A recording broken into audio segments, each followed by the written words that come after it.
Olá, bem-vindo ao Mais 365, um caminho diário com a Bíblia em que a história da salvação ilumina a nossa vida.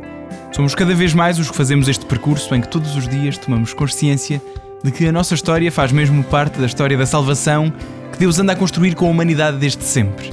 Eu sou o Francisco e trago-te este podcast em nome das equipas de jovens de Nossa Senhora. Seguimos do Gênesis ao Apocalipse com a tradução da Difusora Bíblica, aprendendo a erguer o nosso olhar para o alto, sempre acompanhados por Nossa Senhora. Hoje é o dia 139, estamos no período da realeza e vamos ouvir segundo livro de Samuel 21, primeiro livro das Crónicas 26 e Salmo 40. Segundo livro de Samuel 21. No tempo de David, houve uma fome que durou 3 anos consecutivos. David consultou o Senhor e ele respondeu-lhe: É por causa de Saul e da sua casa sanguinária, pois matou os gibeonitas. O rei chamou então os gibeonitas e falou com eles. Estes não eram filhos de Israel, mas um resto dos amorreus aos quais os israelitas se tinham ligado com juramento. Entretanto, Saul procurou eliminá-los por zelo para com os filhos de Israel e de Judá. David disse, pois, aos gibeonitas: Que quereis que vos faça e que satisfação vos poderei dar, para que abençoeis o povo do Senhor? Os gibeonitas responderam: Não é uma questão de prata nem de ouro com Saul e a sua família. Nem se trata de matar ninguém em Israel. David disse-lhes: Então que quereis que vos faça? Eles responderam ao rei: Aquele homem que nos quis dizimar e projetou aniquilar-nos, fazendo-nos desaparecer de Israel, entregue-nos 7 dos seus descendentes, a fim de os enforcarmos diante do Senhor em Gibeá de Saul, o eleito do Senhor. Disse David: Pois bem, eu vos entregarei.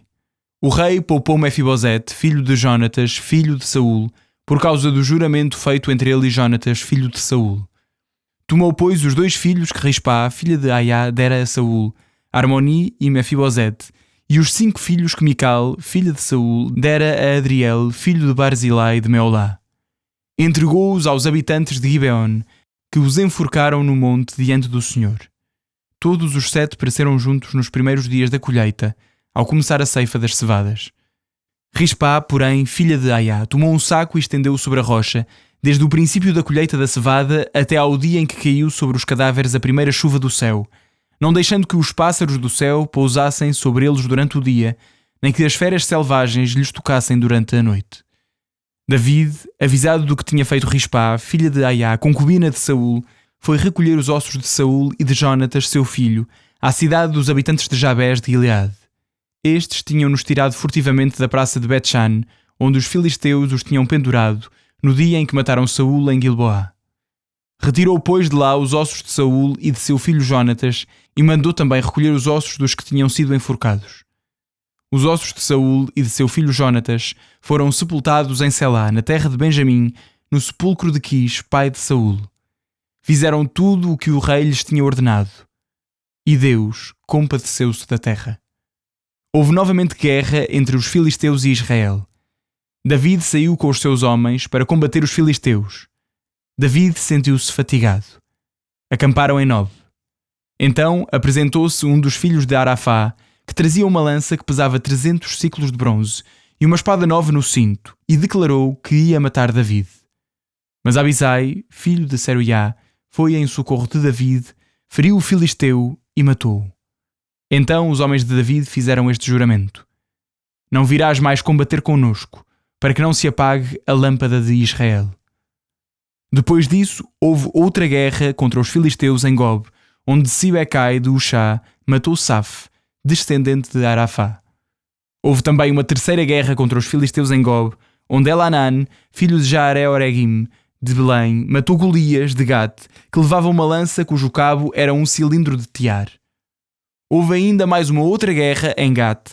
Encontrava-se ali um homem de enorme estatura que tinha 6 dedos em cada mão e em cada pé, isto é, 24 dedos, também descendente de Arafá. Este insultou Israel, mas Jonatas, filho de Chamá, irmão de David, matou-o. Esses 4 homens eram naturais de Gate, da estirpe de Arafá, e pereceram às mãos de David e dos seus homens. Primeiro livro das Crónicas, 26. Eis as classes de porteiros, dos coreitas: Meselmias, filho de Coré, dos filhos de Asaf, filhos de Meselmias: Zacarias, o primogênito, Jediael, o segundo, Zebadias, o terceiro, Jatniel, o quarto, Elam, o quinto, Joanã, o sexto, Elionai, o sétimo. Filhos de Obed-edom: Shemaías, o primogênito, Josabade, o segundo, Joá, o terceiro, Sacar, o quarto, Natanael, o quinto, Amiel, o sexto, e Sacar, o sétimo, Peuletai, o oitavo, pois Deus tinha-o abençoado. Shemaías, seu filho, teve filhos que se tornaram chefes de família, pois eram homens valorosos. Os filhos de Shemaías foram Oteni, Rafael, Obed, Elzabade e seus irmãos, homens valentes, Eliú e Semaquias. Todos eram descendentes de Obed-edom. Os seus filhos e os seus irmãos foram homens vigorosos e qualificados para o serviço. Eram ao todo 62. Os filhos e irmãos de Meselmias, homens valentes, eram em número de 18. Ossá, dos filhos de Merari, tinha por filho Shimeri, o chefe. Não era o primogênito, mas seu pai fizera dele o chefe. Ilquias, o segundo, Tebalias, o terceiro, Zacarias, o quarto. Os filhos e irmãos de Ossá eram 13 ao todo. A estas classes de porteiros, aos chefes destes homens e a seus irmãos, foi-lhes confiada a guarda para o serviço do templo do Senhor. Deitaram sortes para todas as portas, pequenas e grandes, segundo as suas famílias. Do lado do oriente, a sorte tocou a Shelmias. Deitaram sorte a Zacarias, seu filho, sábio conselheiro, e a sorte atribuiu-lhe o lado norte. A Obed-edom e a seus filhos tocou o lado sul, onde estavam também os armazéns. A Shupim e Ossá coube o lado oeste, com a porta Shalequete sobre o caminho que sobe. Estes corpos de guarda correspondiam-se uns aos outros.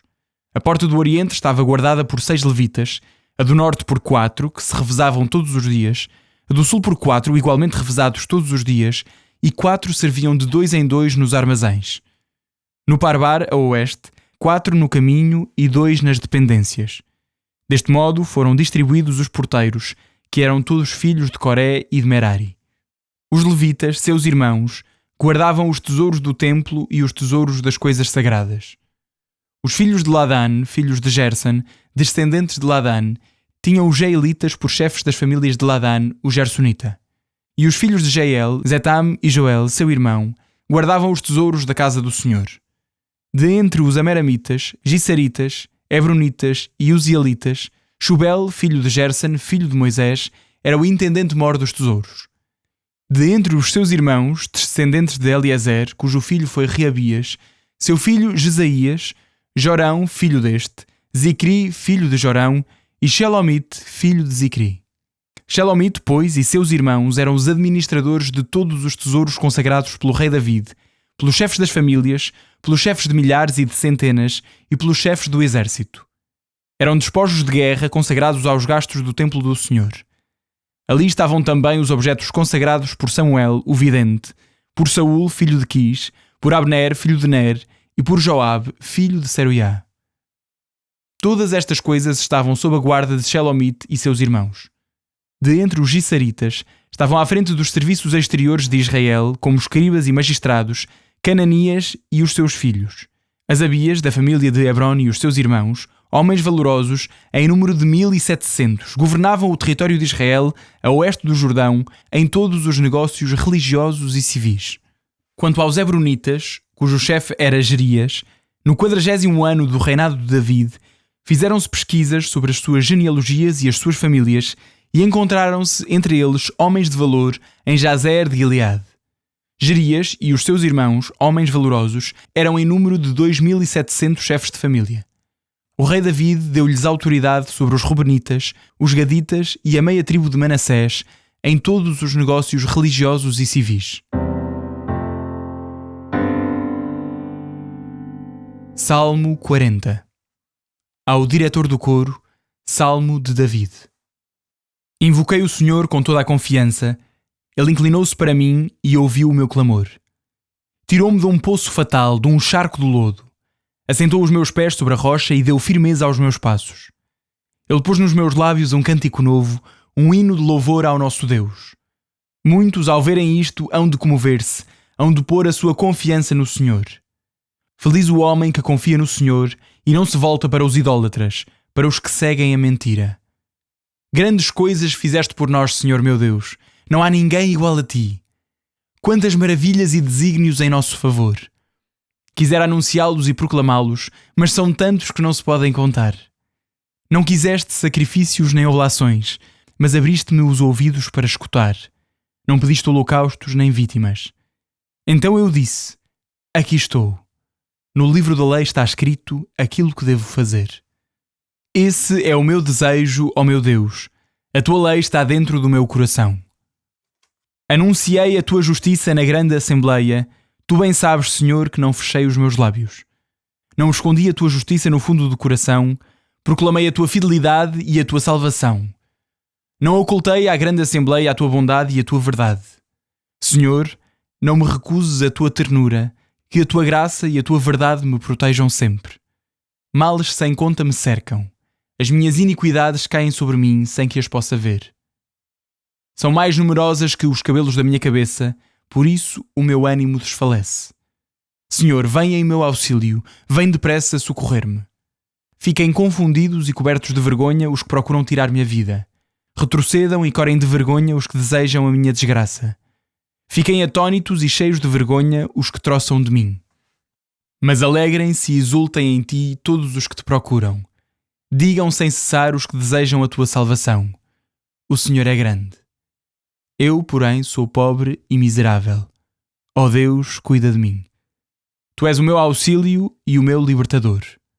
Ó meu Deus, não tardes.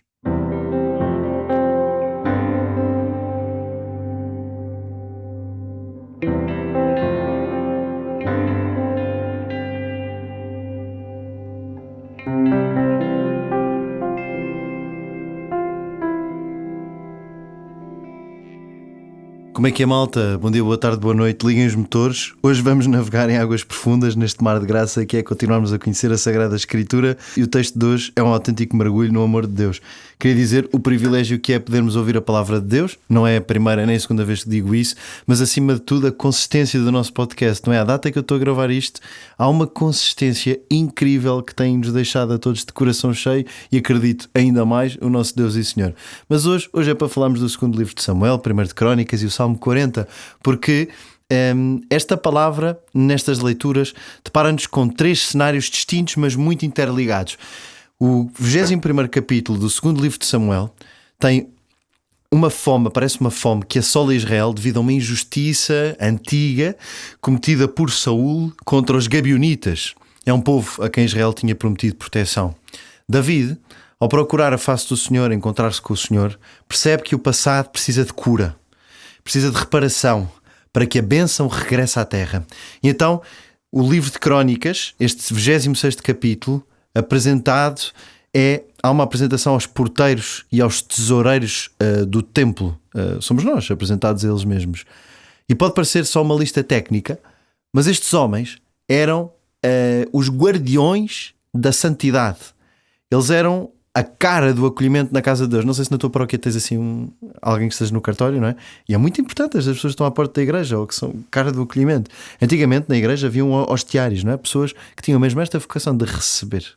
E é muito importante isto, porque sendo os guardiões da santidade, estes homens são o rosto do acolhimento na casa de Deus.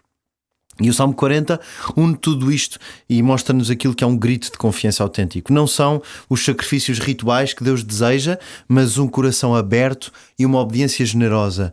Eis que estou aqui, Senhor, e venho para fazer a tua vontade.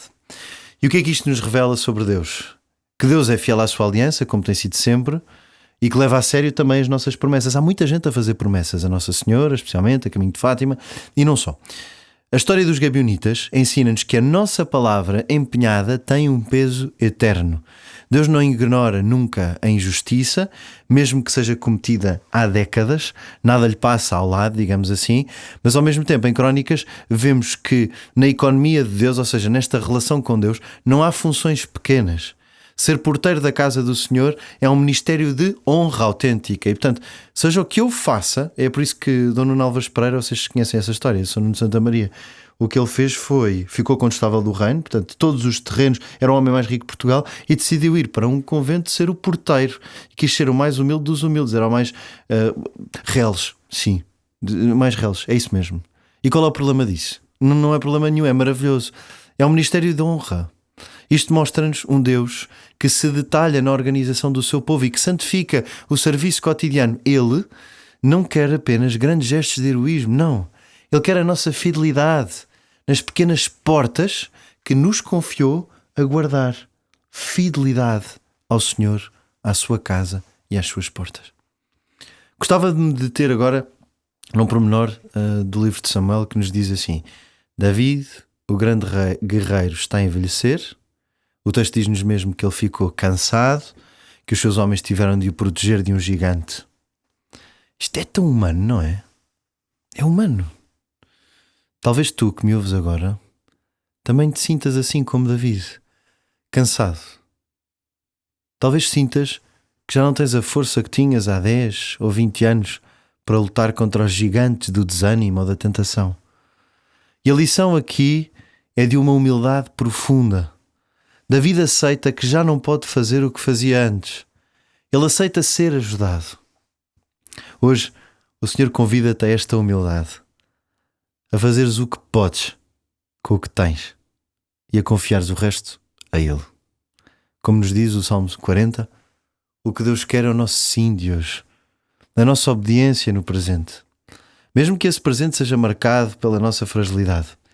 À semelhança dos porteiros do templo, talvez a tua missão hoje seja apenas abrir a porta. Ser um rosto de acolhimento para a tua família, para os teus colegas, ou simplesmente aceitar com paz as tuas limitações.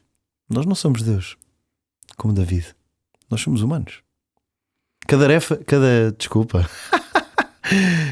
tarefa, por mais pequena que pareça, se for feita por amor ao Senhor, torna-se verdadeiramente um caminho de santidade. Por isso, ao terminarmos esta reflexão, eu convido-te agora a olhar para o teu dia e a dizeres como o salmista: Senhor, puseste nos meus lábios um cântico novo. Não te perturbes, tu, agora, pelo que já não consegues fazer. Alegra-te, isso sim, por aquilo que com a graça de Deus podes entregar agora. Reza comigo. Senhor, dá-me um coração obediente e dá-me a humildade de David para reconhecermos as nossas fraquezas, confiando que a tua força se manifesta na nossa debilidade. Que saibamos ser guardiões fiéis da tua presença em tudo o que fizermos. Amém. Continuamos juntos em oração uns pelos outros. Eu sou o Padre Pedro Figueiredo e mal posso esperar por nos voltarmos a encontrar amanhã ou já agora, se carregares play no próximo episódio. Fica com Deus. Amém.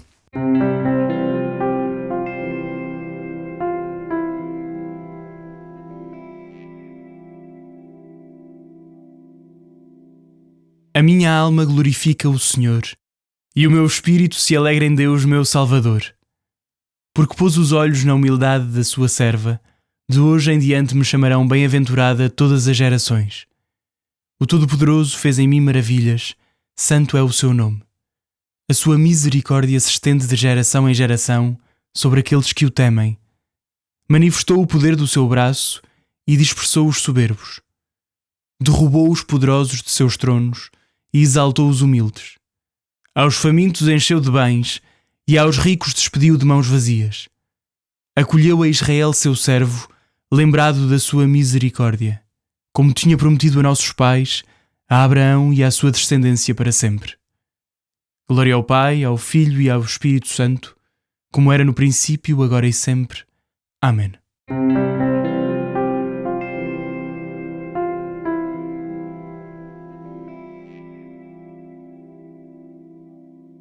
Final do dia 139, não me canso de repetir, se tens um amigo que está no dia 5, está mais que a tempo de continuar a ler a Bíblia ou de voltar a ler a Bíblia, ainda tem 360 dias pela frente e isso é uma graça muito grande.